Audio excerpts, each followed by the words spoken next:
আপনারা অবস্থান করুন এই জায়গায়।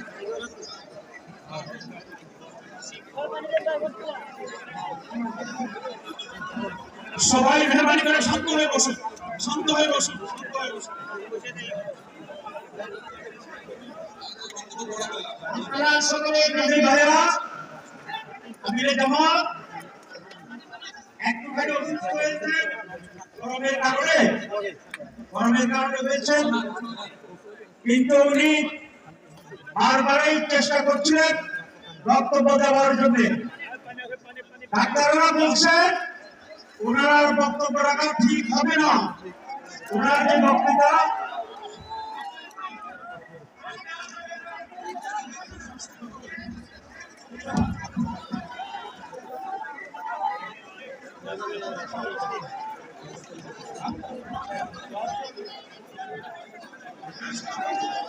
আপনারা নিজ নিজ আসনে পরিবেশন করুন। সংগঠনের দায়িত্বশীলগণ প্রয়োজনীয় দিক নির্দেশনা দিবেন। আপনাদেরকে নিজ নিজ জায়গায় অবস্থান করার জন্য অনুরোধ করা হচ্ছে।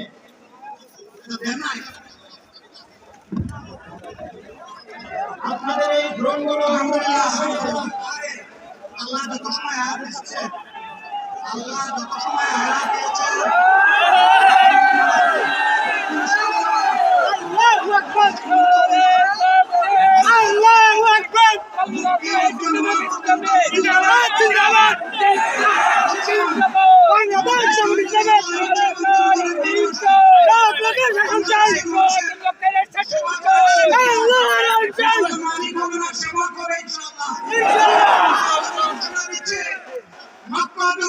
সামনে নিয়ে বাংলাদেশ জামাতে ইসলামী থেকে যারা আগামীতে সংসদ সদস্য হিসাবে নির্বাচিত হবেন তারা আপনার কথা বন্ধ করেন, সবাই বসে করেন, সবাই বসেন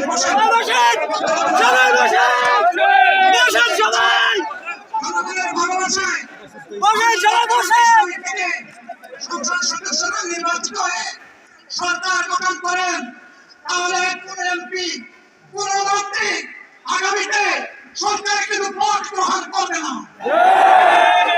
কোন এমপি এবং কোন মন্ত্রী ট্যাক্সবিহীন কোন গাড়ি চলবে না। কোন এমপি এবং কোন মন্ত্রী তার নিজের হাতে কোন টাকা চালাচালি করবে না। কোন এমপি এবং কোন মন্ত্রী যদি তার নির্দিষ্ট কোন কাজের জন্য বরাদ্দ পেয়ে থাকেন, কাজ শেষ হওয়ার সাথে সাথে বাংলাদেশের 11 কোটি মানুষের কাছে তারা তার প্রতিবেদন তুলে ধরতে হবে। দাদা আমরা নিব না, দুর্নীতি আমরা করবো না, দেব না, দুর্নীতি আমরা সহ্য করবো না। বাংলাদেশটাই আমরা দেখতে চাই, তোমাদেরকে আমরা স্পষ্ট ভাষায় বলতে চাই, বন্ধুগণ তোমাদের সাথে আমরা আছি। আমি আজকে জামাতের আমির হিসাবে এখানে কথা বলতে আসিনি, আমি এসেছি বাংলাদেশের 18 কোটি মানুষের একজন হয়ে কথা বলতে। আমি শিশুদের বন্ধু, আমি যুবকদের ভাই,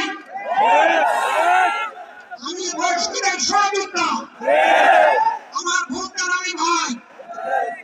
সুতরাং তাদের মুক্তির জন্যই আমি দায়িত্ব নিয়ে আজকে এখানে দাঁড়িয়েছিলাম।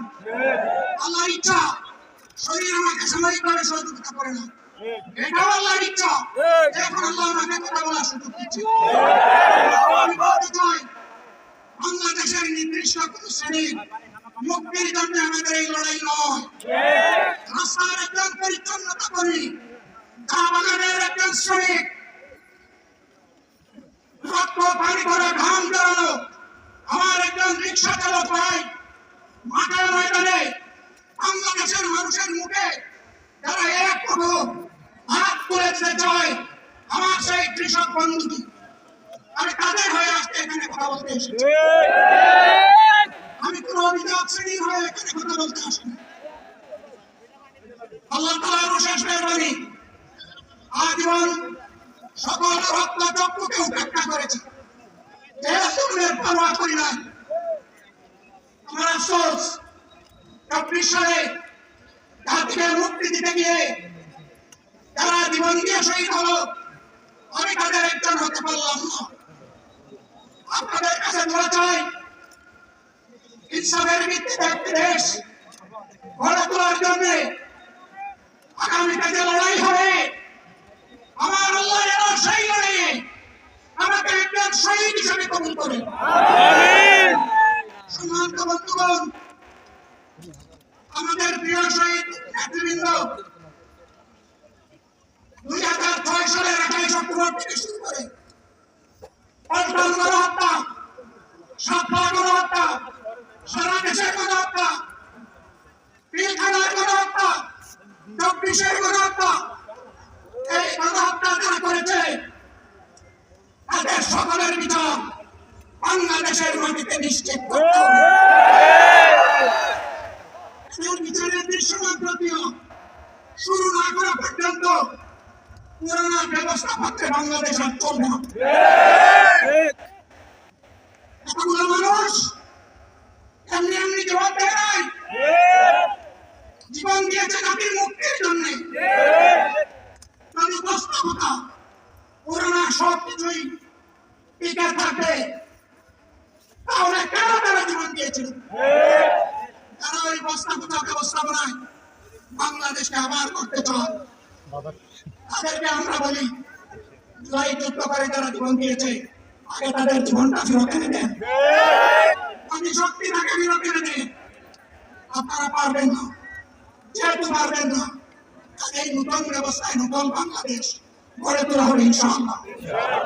শিশু, কিশোর, যুবক, মা, বোন, শ্রমিক, ছাত্র, জনতা, ব্যবসায়ী, সবাইকে যেই দেশ, এই সংবিধান, এই রাষ্ট্র নিরাপত্তা দিতে পারে, সেই নতুন বাংলাদেশ আমরা গড়ে তুলতে চাই।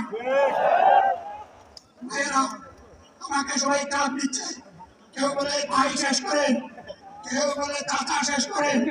আমি তাদেরকে নিশ্চয়তা দিয়ে বলছি, আমার মুখ আমার আল্লাহ নির্ধারিত সময় থেকে 1 সেকেন্ড আগে হবে না। আয়াতটা দিয়েছেন, আর 1 সেকেন্ড আগে আমি যাবো না। মহান আল্লাহর কাছে আবার তৌফিক চাই। আপনাদের কাছে যে কষ্ট হয়েছে আপনারা, আমি তো এখানে শান্তিতে বসাচ্ছিলাম, আর কত থেকে শুধু বৃষ্টি করছিলাম। কি কষ্ট হচ্ছে আমার ভাইদের, ভাইরা, এই কষ্ট আল্লাহর জন্য।